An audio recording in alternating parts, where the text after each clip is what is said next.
لیکن افسوس مسلمانوں، یہ قرآن کریم جتنی عظیم ترین کتاب ہے اتنی ہی زیادہ مظلوم ترین کتاب ہے۔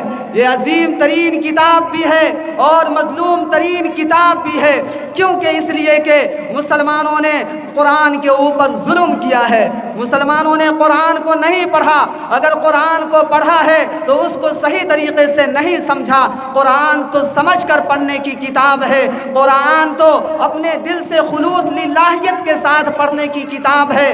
آج تو ہم قرآن کریم کو ایصال الثواب کے لیے استعمال کرتے ہیں، مردوں کو اس کے ذریعے ثواب پہنچایا جاتا ہے، اس کے لیے ہم اسے استعمال کرتے ہیں۔ اس قرآن شریف کے ذریعے پوری دنیا کے اندر مسلم طبقہ کے لوگ اس سے جھوٹی اور سچی قسم کھاتے ہیں، اور اس قرآن شریف کا ہم اور آپ تعویذ بنا کر اپنے گلے کے اندر ڈالتے ہیں۔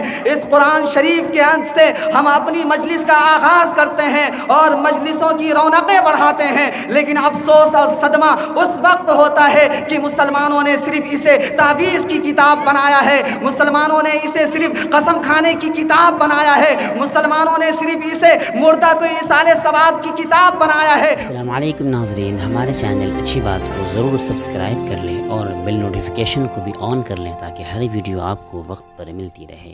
الحمد لله نحمده ونستعينه ونستغفره ونؤمن به ونتوكل عليه ونعوذ بالله من شرور أنفسنا ومن سيئات أعمالنا، من يهده الله فلا مضل له ومن يضلله فلا هادي له، ونشهد أن لا إله إلا الله ونشهد أن محمدا عبده ورسوله، أما بعد فقد قال الله تبارك وتعالى في القرآن المجيد والفرقان الحميد: اقرأ باسم ربك الذي خلق، خلق الإنسان من علق، اقرأ وربك الأكرم الذي علم بالقلم، علم الإنسان ما لم يعلم، صدق الله العظيم۔ حیرت ہے تعلیم و ترقی میں ہے ہم پیچھے، حیرت ہے تعلیم و ترقی میں ہے ہم پیچھے، جس قوم کا آغاز ہی اقرا سے ہوا تھا۔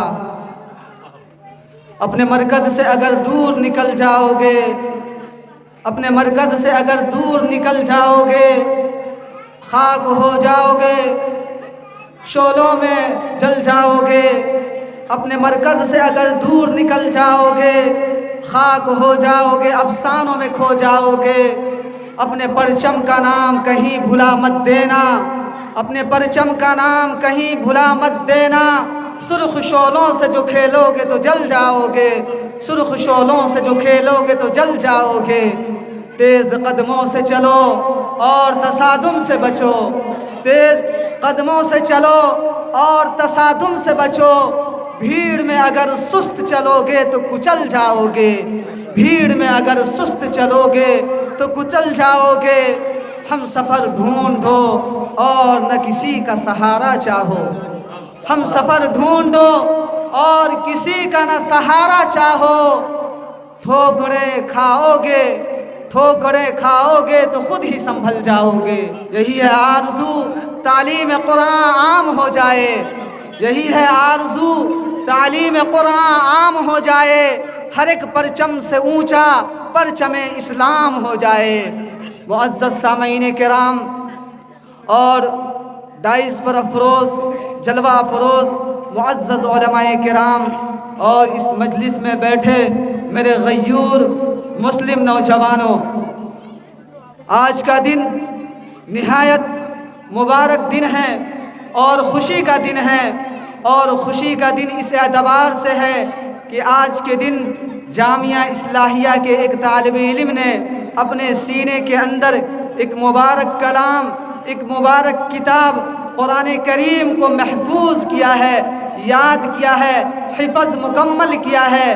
انہی کے استقبال میں، ان کے اعزاز میں یہ مجلس سجائی گئی ہے۔ اے مسلمانوں، یہ قرآن آفاقی کتاب ہے اور زمانہ اسلام سے لے کر اس کا فیض پورے دنیا کے اندر جاری ہے، آج بھی جاری ہے اور کل قیامت کے اندر بھی جاری رہے، قیامت تک یہ فیض جاری رہے گا انشاءاللہ تبارک و تعالی۔ لیکن افسوس مسلمانوں، یہ قرآن کریم جتنی عظیم ترین کتاب ہے اتنی ہی زیادہ مظلوم ترین کتاب ہے۔ یہ عظیم ترین کتاب بھی ہے اور مظلوم ترین کتاب بھی ہے۔ کیونکہ اس لیے کہ مسلمانوں نے قرآن کے اوپر ظلم کیا ہے، مسلمانوں نے قرآن کو نہیں پڑھا، اگر قرآن کو پڑھا ہے تو اس کو صحیح طریقے سے نہیں سمجھا۔ قرآن تو سمجھ کر پڑھنے کی کتاب ہے، قرآن تو اپنے دل سے خلوص للہیت کے ساتھ پڑھنے کی کتاب ہے۔ آج تو ہم قرآن کریم کو ایصال الثواب کے لیے استعمال کرتے ہیں، مردوں کو اس کے ذریعے ثواب پہنچایا جاتا ہے، اس کے لیے ہم اسے استعمال کرتے ہیں۔ اس قرآن شریف کے ذریعے پوری دنیا کے اندر مسلم طبقہ کے لوگ اس سے جھوٹی اور سچی قسم کھاتے ہیں، اور اس قرآن شریف کا ہم اور آپ تعبیذ بنا کر اپنے گلے کے اندر ڈالتے ہیں۔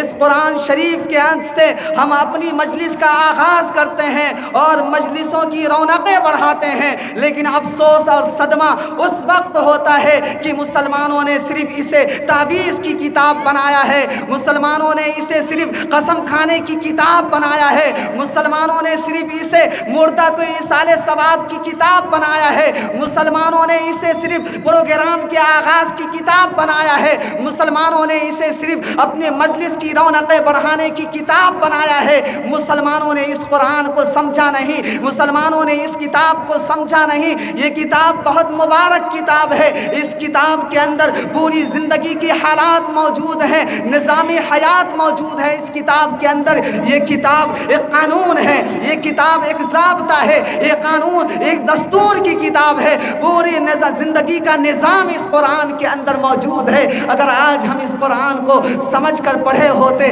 تو ہمیں کورٹ کچہری جانے کی ضرورت نہیں پڑتی، اگر ہم اس قرآن کو سمجھ کر پڑھے ہوتے تو آج ہمیں اور آپ کو جھگڑا کرنے کی ضرورت نہیں پڑتی، اگر ہم اس قرآن کو سمجھ کر پڑھے ہوتے تو آج ہمیں قید خانے میں جانے کی ضرورت نہیں پڑتی، آج ہم اس قرآن کو سمجھ پڑھ کر پڑھے ہوتے تو آپسی نا اتحادی نا اتفاقی نہیں ہوتی۔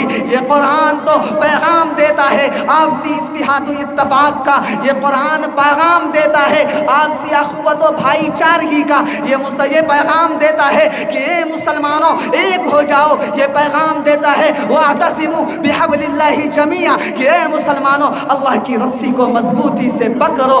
یہ قرآن تعلیم دیتا ہے کہ تم علم سیکھو، علم سیکھو، دین کا علم سیکھو، اور یہ شریعت نے کبھی نہیں کہا کہ تم صرف انگریزی کی تعلیم، تم صرف علوم عصریہ پڑھو، بلکہ اسلام نے کہا، شریعت نے کہا تم قرآن کی تعلیم بھی حاصل کرو اور تم دین کی تعلیم بھی حاصل کرو، اور شریعت کے اندر کوئی تقسیم نہیں ہے۔ یہ قرآن بتاتا ہے، یہ قرآن تعلیم دیتا ہے، اور اس کی سب سے پہلی آیت اقرأ بسم ربک الذی کہ پڑھ تو اپنے رب کے نام سے جو بڑا مہربان ہے۔ میرے بھائیوں، لیکن آج ہم دین سے دور ہوتے جا رہے ہیں، قرآن سے دور ہوتے جا رہے ہیں۔ یہی وجہ ہے کہ پورے ملک کے اندر آج مسلمان پریشان نظر آ رہا ہے، مسلمان کا کوئی پرسان حال نہیں۔ آج ہم نے قرآن کو چھوڑا ہے، قرآن کے معانی کو چھوڑا ہے، قرآن کی مفاہیم کو چھوڑا ہے۔ اسی قرآن کے مفاہیم کے چھوڑنے کی وجہ سے پورے ہندوستان کے اندر ہی نہیں بلکہ پوری دنیا کے مسلمانوں کے اندر بے راہ روی آ گئی ہے، اور مسلمان بے راہ روی کے شکار ہو گئے ہیں۔ میرے بھائی، اے میرے بھائیوں، آج ہمارے اسی ہندوستان کو، اسی ملک کو آزاد ہوئے 57-58 سال ہو گیا، لیکن اے مسلمانوں اپنے سینے پر ہاتھ رکھ کر سوچئے کہ آپ کے مسلم طبقے میں کتنے لوگ ہیں جو گریجویٹ ہیں، کتنے لوگ ہیں جو پائلٹ ہیں، کتنے لوگ ہیں جو انجینئر ہیں۔ اگر اس کا تجزیہ کیا جائے تو میں بتا سکتا ہوں کہ آپ کے مسلم سماج میں صرف 100 لوگوں میں سے 8 لوگ گریجویٹ ہیں، گریجویشن کیے ہوئے ہیں، اور ان میں سے صرف 2 سے 3% لوگ سرکاری نوکری کے اندر ہیں۔ آج سیاسی سماجی لوگ ہمارا اور آپ کا استحصال کرتے ہیں، اور جب ان کی باری آتی ہے تو وہ اپنے حق میں اپنے اسٹیج پر ہم سے تقریر کرواتے ہیں اور اپنی تشہیر کرواتے ہیں، اور جب جیت جاتے ہیں تو طوطے چشم بن جاتے ہیں. وہ ہماری طرف گھوم کر بھی نہیں آتے, وہ ہمارے محلے کو بھی نہیں دیکھتے. او مسلمانوں, میں کہتا ہوں کہ آپ تو کہتے ہیں کہ مسلمانوں میں لیڈرشپ کی ضرورت ہے, اور میں کہتا ہوں کہ مسلمانوں کو کسی لیڈر کی ضرورت نہیں, مسلمانوں میں کسی لیڈرشپ کی ضرورت نہیں. اور اللہ کا تبارک و تعالیٰ نے قرآن شریف کے اندر فرما دیا ہے کہ اللہ کے رسول صلی اللہ علیہ وسلم کو اللہ تبارک و تعالیٰ نے پوری انسانیت کے لیے ایک بہترین نمونہ بنایا ہے. آپ صلی اللہ علیہ وسلم بہترین نمونہ ہے ہم سب لوگوں کے لیے. تو پھر اللہ کے رسول محمد صلی اللہ علیہ وسلم کے رہتے ہوئے اور قرآن حکیم جو ہدایت کی کتاب ہے, جو مبارک کتاب ہے, جو قانون کی کتاب ہے, جو اسلامی دستور کی کتاب ہے, اس کتاب کے رہتے ہوئے اور محمد صلی اللہ علیہ وسلم کے رہتے ہوئے ہمیں کسی لیڈر کی ضرورت نہیں ہے میرے بھائیوں. کیوں؟ اس لیے کہ قرآن نے کہا, قرآن نے فرمایا کہ تم تو صرف ایک خدا کے سامنے جھکتے ہو, ایک خدا کی عبادت کرنے والے ہو. ہم کیوں ان نیتاؤں کے پیچھے پڑیں گے؟ ہم کیوں ان نیتاؤں کے دم چھلے بن کر ان کے پیچھے پیچھے گھومنے والے انسان بنیں گے؟ ہمارے سامنے آئیڈیل ہے, ہمارا نمونہ محمد صلی اللہ علیہ وسلم ہے, اور دنیا کے سب سے بڑے لیڈر اگر کوئی ہے تو وہ محمد صلی اللہ علیہ وسلم کی ذات ہے میرے بھائی. آپ اپنے معاشرہ کا ایک جائزہ لیجیے. آپ کے بچے میٹرک کرتے ہیں, انٹر کرتے ہیں, گریجویشن کرتے ہیں, اور ان میں سے بعض وہ اسٹوڈنٹ ہوتے ہیں جو غریب طبقہ سے تعلق رکھتے ہیں. وہ غریب طبقہ سے تعلق رکھنے والا اپنے دل کے اندر سوچتا ہے کہ میٹرک کر لیتا ہوں, انٹر کر لیتا ہوں تو مجھے کوئی نوکری نہیں ملتی. اور وہی بچے انٹر کر کے, گریجویشن کر کے کارخانوں کے اندر چلے جاتے ہیں, بیگ کے کارخانوں کے اندر جا کر بیگ بناتے ہیں, کھٹنی چلاتے ہیں, اور وہ بیگ کو سلتے ہیں, سلنے کا کام کرتے ہیں. آپ کے اندر اتنی طاقت, اتنی قوت, اتنی صلاحیت نہیں ہوتی کہ آپ اپنے بچوں کو آگے تعلیم دے پاتے.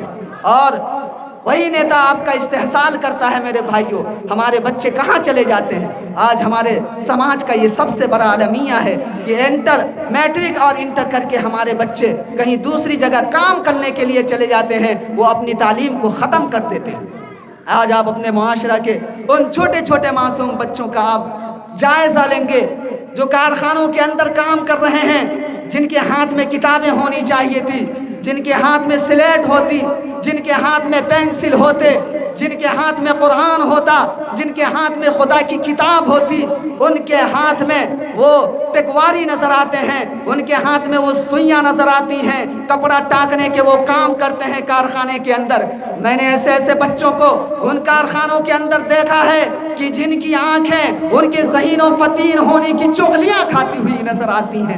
آج ایسے بچے کوڑے دان پر پنک چنتے ہوئے نظر آتے ہیں. ایک بہت بڑا المیہ ہمارے معاشرہ کا ہے. اے مسلمانوں, ذرا اپنے دل سے سوچو اور یہ عہد کرو میرے بھائیوں.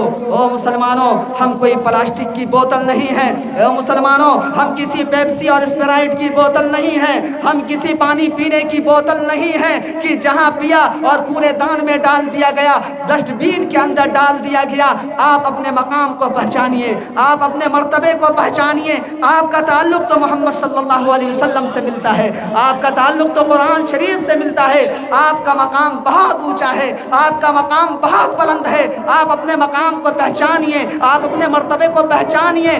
آپ کے لیے تو محمد صلی اللہ علیہ وسلم نمونہ ہے. آپ اپنی پوری زندگی قرآن شریف کے اندر تلاش کیجئے, اللہ کے رسول کی سیرت کے اندر اپنی زندگی کو تلاش کیجئے, اور اس پر عمل کر کے اس دنیا کے اندر بھی کامیابی حاصل کیجئے اور آخرت کے اندر بھی کامیابی حاصل کیجئے. اے مسلمانوں, میں آپ کو یہی پیغام دینا چاہتا ہوں اس مجلس سے کہ آپ قرآن کی تعلیم کو عام کیجئے, قرآن کو سمجھ کر پڑھیے, قرآن کی تعلیم گھر کے اندر دیجئے. اپنے آپ بچوں کو انجینئر بھی بنائیے, ڈاکٹر بھی بنائیے, بڑی سی بڑی تعلیم اپنے بچوں کو دیجئے, لیکن ہر تعلیم سے پہلے قرآن کی تعلیم کو مقدم کیجئے. یہی ہمارا پیغام ہے کہ قرآن کی تعلیم کو عام کیجئے, ان کے مفاہیم کو سمجھیے اور اس کے اندر غور و فکر کیجئے. آج کا پیغام ہمارا یہی ہے کہ قرآن کی تعلیم عام کیجئے. ہر تعلیم سے پہلے قرآن کی تعلیم عام کیجیے میرے بھائیوں۔ اسی چند باتوں پر میں اپنی تقریر کو ختم کرتا ہوں۔ وآخر دعوانا الحمد للہ رب العالمین۔ اسلام زندہ باد، اسلام زندہ باد، قرآن زندہ باد، قرآن زندہ باد، قرآن زندہ باد۔